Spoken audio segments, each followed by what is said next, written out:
I just bought this 1973 Toyota Hilux, and there's my ride leaving. So I better get it running and driving so we can get this thing home. Let's jump into it. This is an almost completely rust-free example of these iconic Japanese trucks. A single cab standard bed with the 18R 2-liter 4-cylinder engine putting out a blistering 97 horsepower and a fairly rare automatic transmission. I saw this sweet pickup on Craigslist about a week ago, and I knew it was too good of a deal for me to pass up. It has not been daily driven since, give or take, the early 2000s. I believe the tags say 2004. I was told it hasn't been worked on, started, or even attempted to be started in 2 years. It's been sitting right here. So we're gonna go ahead, pop the hood. I brought a battery and some basic tools. We're gonna see if we can get this thing on the road.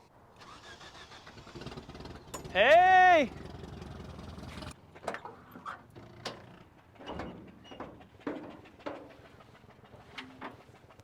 Jumping under the hood, as you can tell, well, everything's real dirty. There are some things that seem like they've been replaced sooner than later. Like these wires seem like they are definitely new. They have not been sitting here the same 50 years that everything else has, but that's okay. We've also got new plug wires on it, and in the back of the truck here, we actually have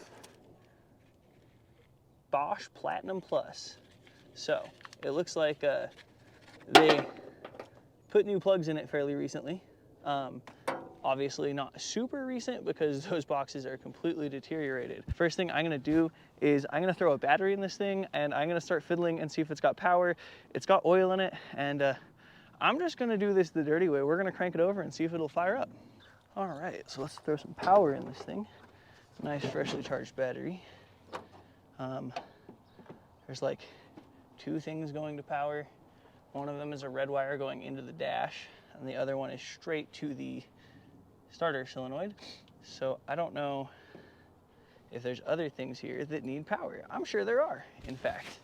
So, like this definitely needs power of sorts. Oh boy, is that what this was? Oh my goodness. This is insane. So this is getting power. Was this to jump? Oh. There are relays inside clicking when I send power to the coil. And this is, yeah, that's to the distributor. So I'm gonna assume that's the signal. Now let's see what happens. Oh yeah, this ignition is drilled out, so we have this to work with.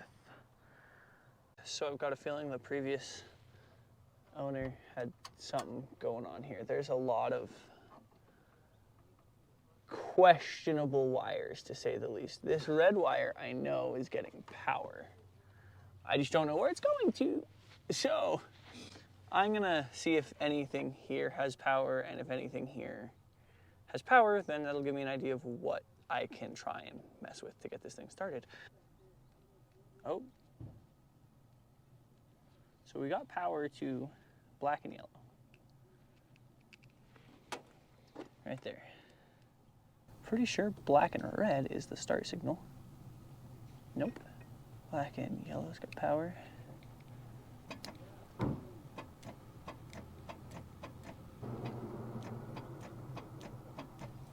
Well, there's some clicking going on out there, but I don't know what's going on. I'm gonna go assess out there.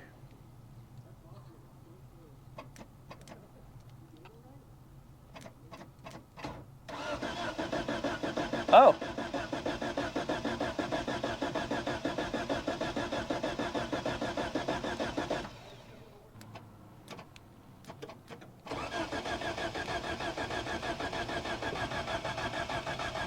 Hey, Brad. I'm the neighbor. All right, so we got this thing to crank over, and getting it to crank over, well, the next thing I need to do is see if I can get any fuel out of it. So I went ahead, I loosened this fuel line, and right now we're dry as a bone. So I'm gonna get this thing cranking over. It's got a mechanical fuel pump, so as long as I can get it to crank, I can get fuel out of it. If I can get fuel out of it, the next issue is gonna be making sure that we've got spark and, you know, so on and so forth. In order to crank it over while everything is going off, I'm just gonna go ahead and I'm gonna jump the starter relay. Whew, okay.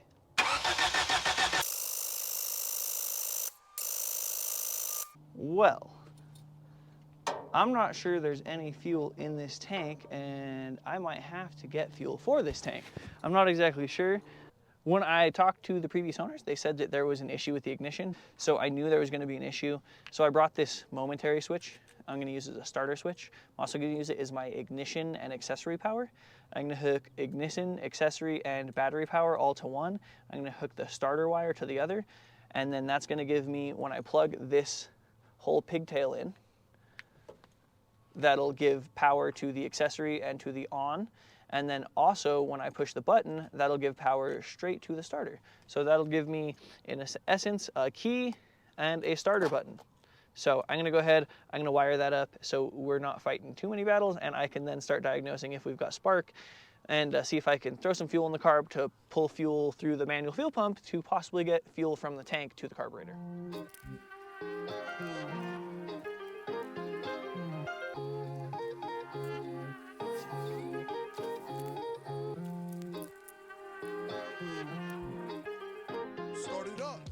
All right, and here is my fairly unique key.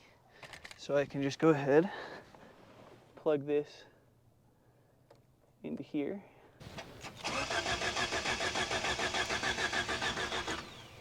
All right, so now we've got a key and the ignition is turned on. So we can set this wiring stuff aside for a second and go see if we have a spark, fuel, and try and get this thing to fire over. Now that the ignition is on and we're pretty confident of that, I'm gonna pull one of these spark plugs, see the wire out, and see if we can see some spark. All right, so I see spark. This distributor's loose, unfortunately, so that's not gonna give me much confidence, but I'm gonna go ahead, I'm gonna pop this air cleaner off and see about throwing some fuel down the carb and see if maybe I can get this thing to fire over.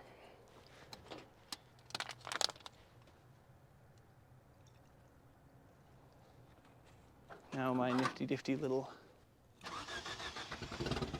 hey! Look at that. So, we got it to fire up. Sounded pretty decent. It smells a little rough, but that gives me a bunch of hope for this thing that I'm gonna have a ride home and we're gonna be able to drive this thing home today. We'll try one more time to see if we can possibly get this thing to pull fuel out of the tank, but this thing has been sitting so long, it probably doesn't have fuel in the tank anymore. So,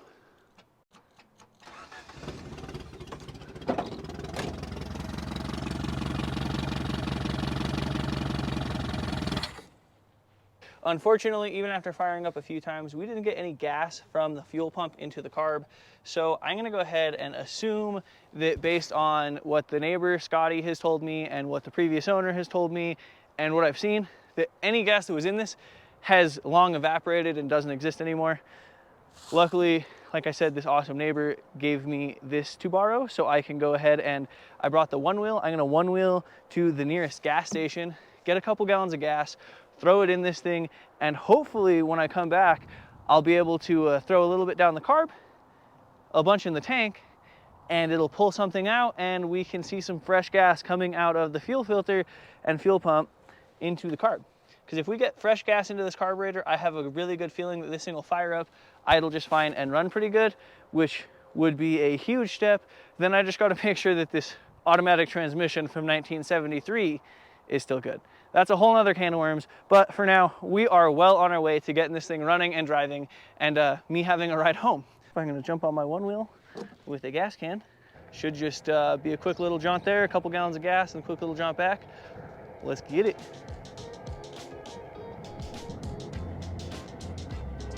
Hands down, best way to get around town is a one wheel. It's so convenient. Here I am getting gas on my EV. It's funny. $7 later, we got 2 gallons of gas. We can go ahead, we can head back And this will give us an idea, at least there's some gas in the tank, and maybe it's enough to get picked up by the mechanical fuel pump, and we could be on the road in no time. All right. Ooh, it doesn't even look rusty. She's thirsty. All right, and just about 2 gallons of gas later, I left a little bit in this so that we have some to pour down the carburetor. I'm gonna pop this hood again. That way we are firing this thing and hopefully priming it while it's running instead of burning up the starter or the battery. So let's see how this goes. We're gonna pour a little bit more gas down the carb. I'm gonna fire it up and we're gonna hope to see fuel coming out of that line.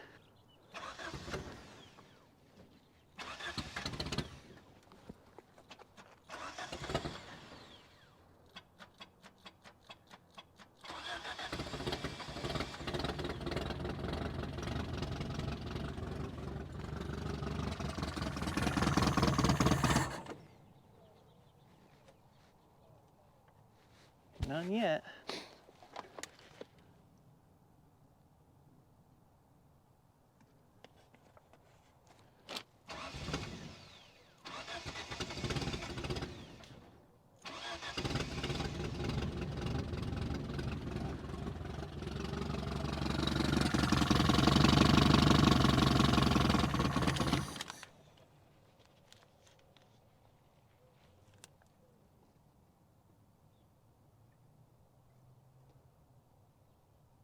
Maybe if I do that, we can get, and then what if I take this evap hose and hook it up to here, and then now we got a little fuel inlet.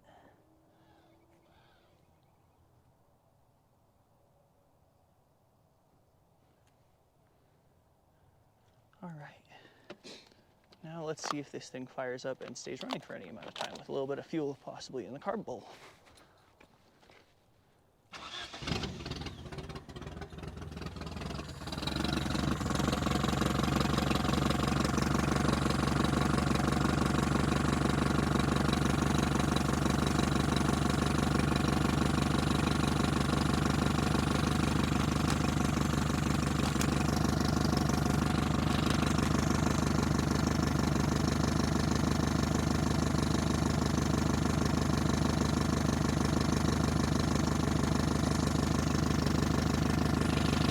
I don't think this is gonna prime, unfortunately.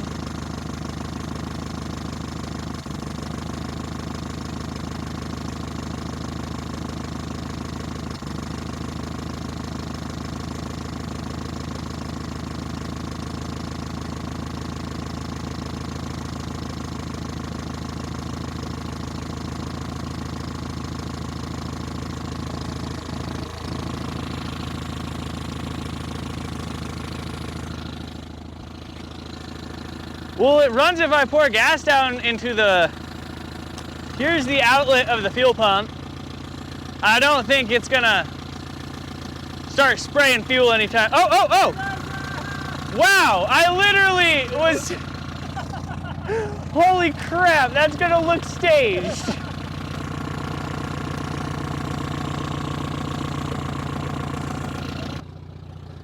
I was literally about to shut it off. I was losing hope. Well, we got fuel out of the fuel pump. We got things running.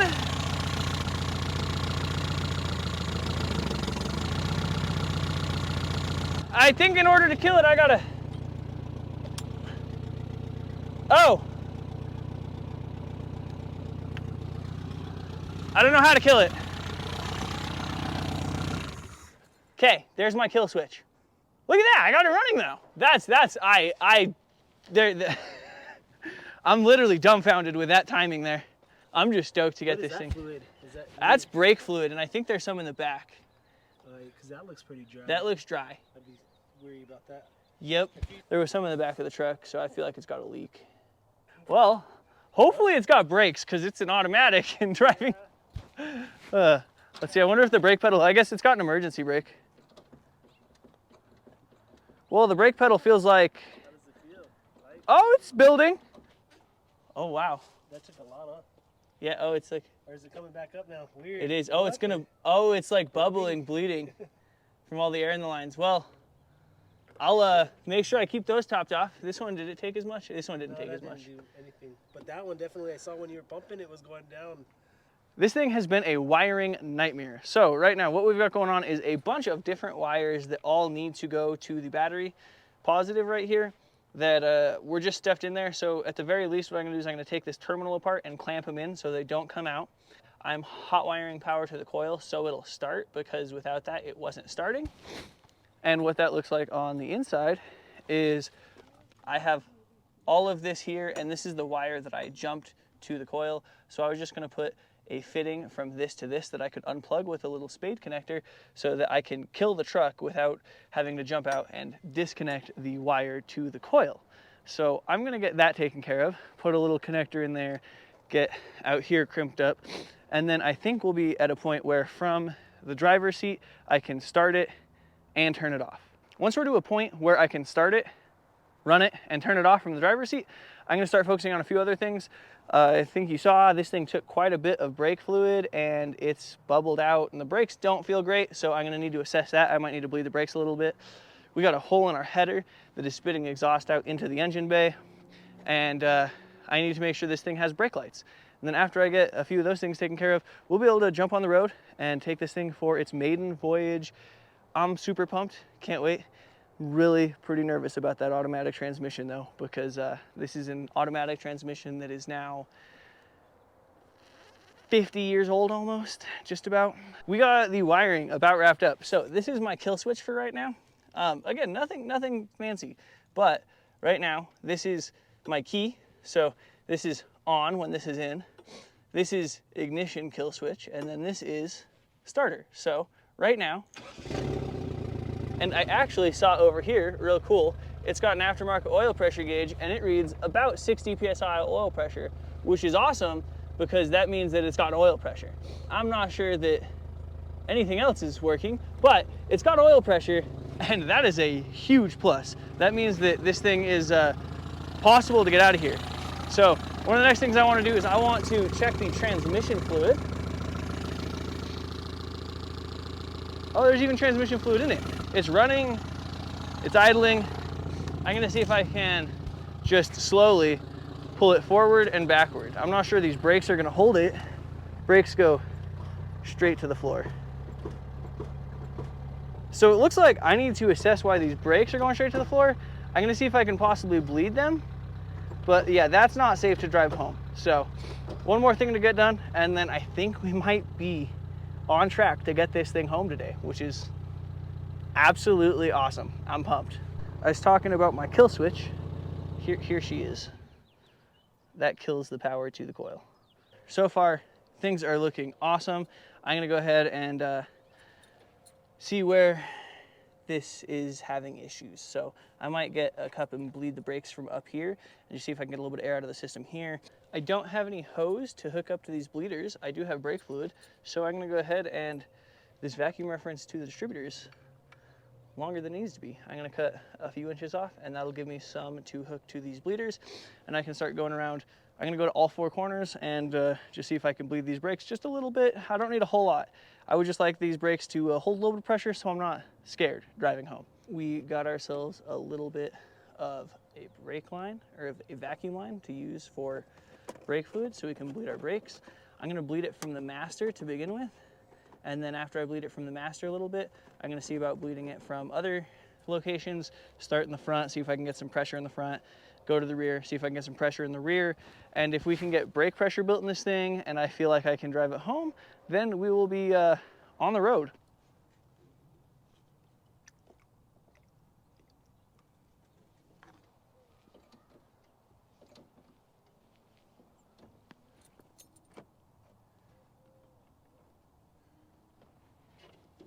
Bench bled the master a little bit, and some nasty fluid came out, but unfortunately the pedal doesn't feel any better.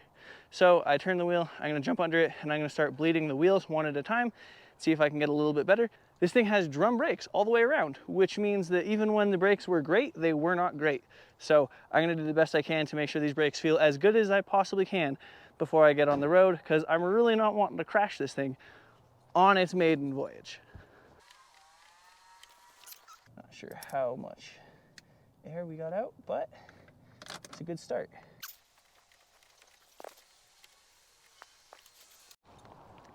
Well, I got about 14 or so ounces of the nastiest brake fluid I've ever seen out of this thing. And I've got fluids filled up on this. Hopefully the pedal feels better. I haven't actually felt it since I stopped bleeding. Let's see, does it go to the floor? No, it goes halfway to the floor. There's definitely still some air in the lines. The brakes feel a ton better. I'll start it up again, see if they can hold the transmission back this time instead of it just rolling away. I also need to check and make sure these brake lights work. So, all right.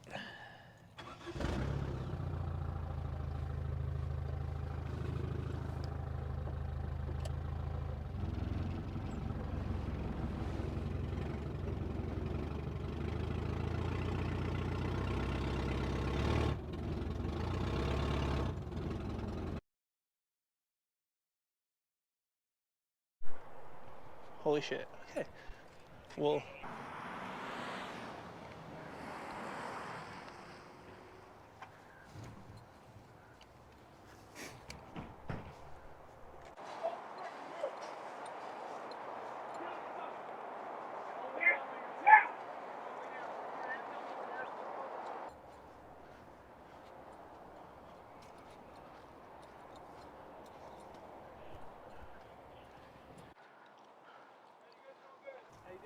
doing all right, man. I just all of a sudden I hear and then about a minute later there's a swarm of police officers here. Yeah, I heard something too. And I saw some dude run over that fence. Oh, Like, yeah, literally just like in between your two houses. I think he went behind your house. And then I saw the cops and I just kind of pointed towards where the dude that was running over the fences was so that they knew it wasn't me. So he fucking stole a car or something? Sounded like it. It sounds like it.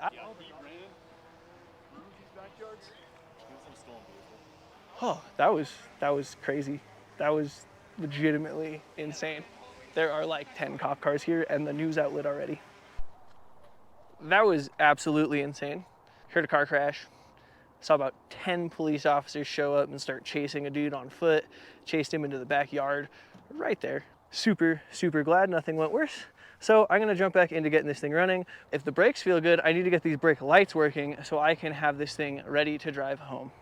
I confirmed the brake light switch is working. It is getting power in, and when I hit the brakes switch, it is in fact sending power out. So I wanna make sure that I'm getting power back here. I'm gonna go ahead and just hook up a test light.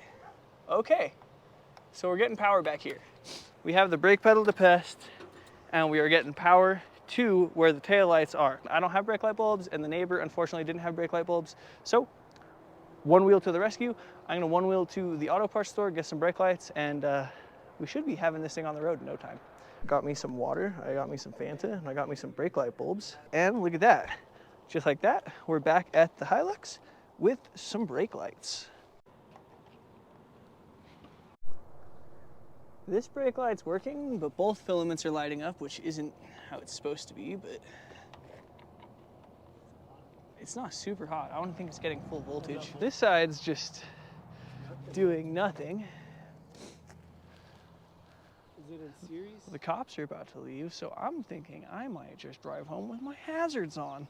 Well, I disconnected all 3 of these random wires that are under the dash. And now this brake light's an actual brake light, but this one's not. And I'm losing daylight rapidly. So since I'm losing daylight so rapidly, I'm actually gonna jump a wire straight from the wiring of this brake light to the wiring of this brake light. And then that'll give me both brake lights off of this, which is working off of the pedal.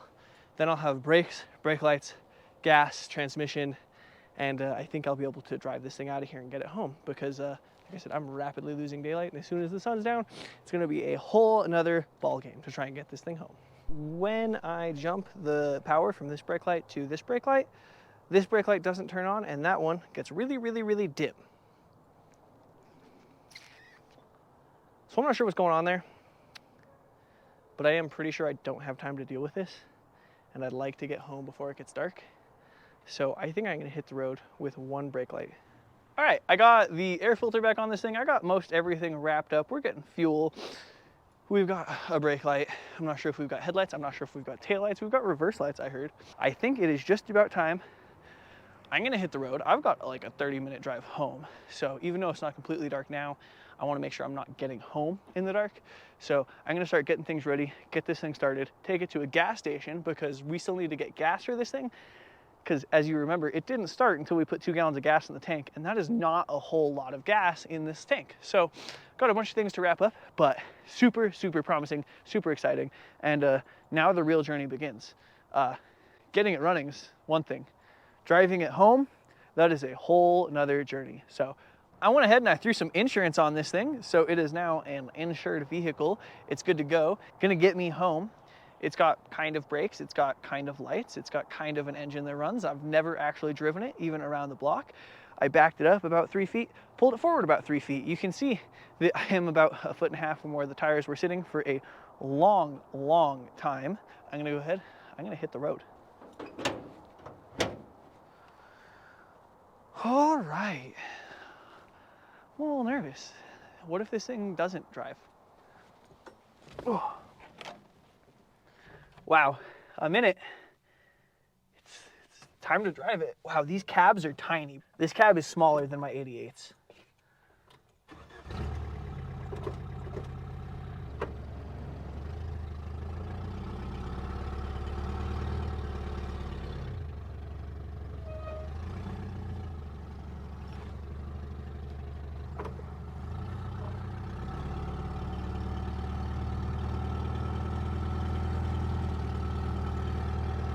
The cop just waved as I drove away. This thing sounds like garbage.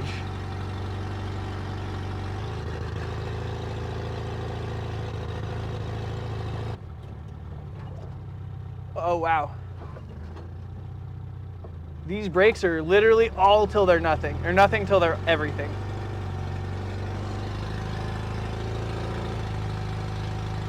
I think it just caught second gear. This is sketchy.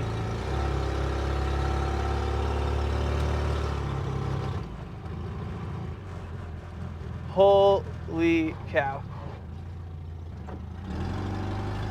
Oh my goodness. We're doing 30. My foot is to the floor. And I'm scared to go faster than that because the brakes don't work very well. Well, I'm driving it home. This is definitely a solid adventure. I'm driving an automatic Toyota Hilux. That in itself is an adventure. My foot's to the floor, I'm going slightly uphill, and it's going 35. Oh God, oh God. Like the people in front of me hit the brakes and I'm in fear for my life.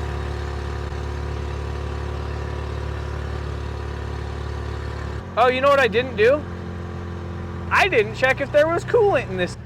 I'm pulling over right now to put this bad boy in park and assess some things. It's almost dark. I brought coolant. I just didn't put any in yet.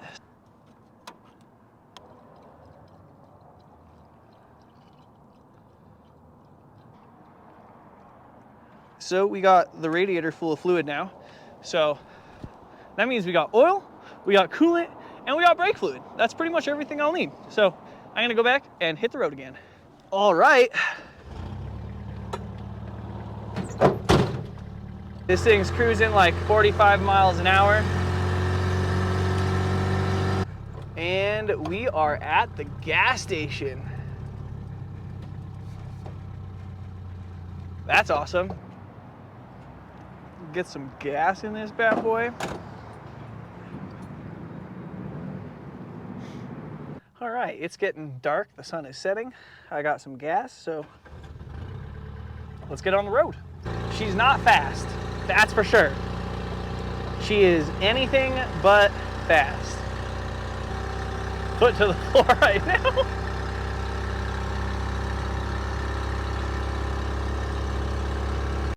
All right, yeah, we're doing 55, 60 according to the speedo. It's dark, so it's hard to see. And I am legitimately pretty freaking scared right now. Honestly, I'm impressed. I'm doing 55 uphill according to the speedometer. There's a car behind me, but they can get over it. As I trek on at about 50 miles an hour, the sunlight is slowly fading into nothing. If I turn my hazards on, there's definitely some flashing going on. Like my dash light flashes. Going off into the darkness. It's getting rather dark out. This thing is maintaining speed rather well. It's about as loud as a race car. I'm stoked. This thing is so gonna drive me home.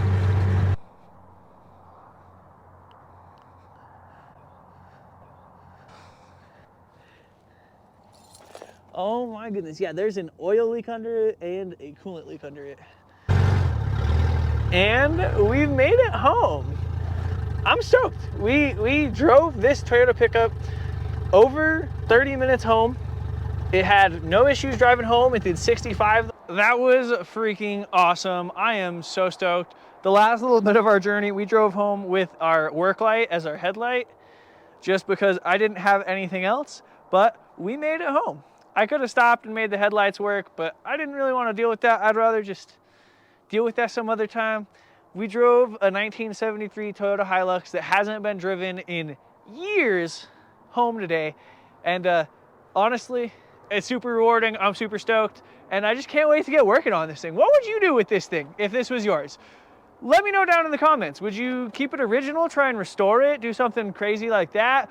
Or would you do something similar to what I did with my turbo truck and throw a crazy engine swap in there with a ton of power and make a sleeper? I'm really up in the air. This thing is so rad and nostalgic, but at the same time, it would be even more rad with 250 wheel horsepower in it instead of 70.